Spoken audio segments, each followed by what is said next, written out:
Most of the policies that we were seeing were just really not employee friendly. They were designed from people trying to make the company as much money without looking at us as human beings, really. It's one of those things where you can't be insubordinate.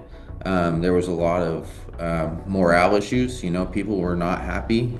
We didn't really feel like in those moments we were treated with dignity. As people that have to go home and go to sleep and live lives outside of work, it was more like, you're a wheel on a, you're a tire on a car, and if you're not rolling the way that exactly they want, but in reality, we all have kids to go home to, and Tylenol doesn't fix everything. From day one, the company has seen these low-rise chairs as essential equipment for the use in fabrication at low height. In July, we held our NLRB election to elect Local 208 to be our exclusive bargaining unit.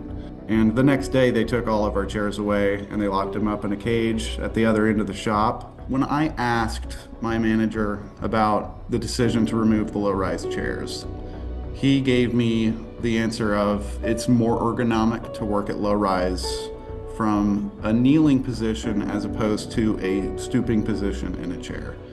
And me personally, I don't believe that's true, and I don't believe that members of the bargaining unit would agree to that either. The bargaining unit at that point, we saw that as a retaliatory action. November 7th, we actually went on strike. We went to the picket line. We had our signs out there. We let the company know that this is not acceptable to us. The union filed some unfair labor practice charges with the NLRB, and as far as going forward, we're going to make sure to have piece in our contract that specifically deals with the low-rise working chairs now. Like, we actually have a voice, We're not just bringing up our complaints to management and they just do whatever they want with it, We actually have a voice. We have a lot of weight behind us now, and they actually have to listen to us. They have to negotiate fairly. We're all standing together to make real change in our workplace. Oh yeah, there was a lot of anger going on. To have somewhere to redirect that, and to have, just to be told, yeah, you guys are right, that would make me mad too. That was a huge help. I think that things are starting to streamline a bit, and we're making progress here, and I can already see it from management and the company and the union. We're coming together and getting this done. I think that it's going to go on to be a really healthy relationship. I'd like to say it's going to be a really healthy relationship between the company and the bargaining unit. If you feel that the people that you are working with are being mistreated, or if things are being mishandled, give yourself and your shop a voice.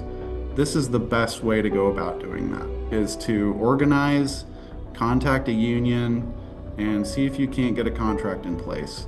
One employee by himself, you're not going to have a lot of weight behind you, but whenever you organize into a union, you can actually address unfair working conditions and unfair wages.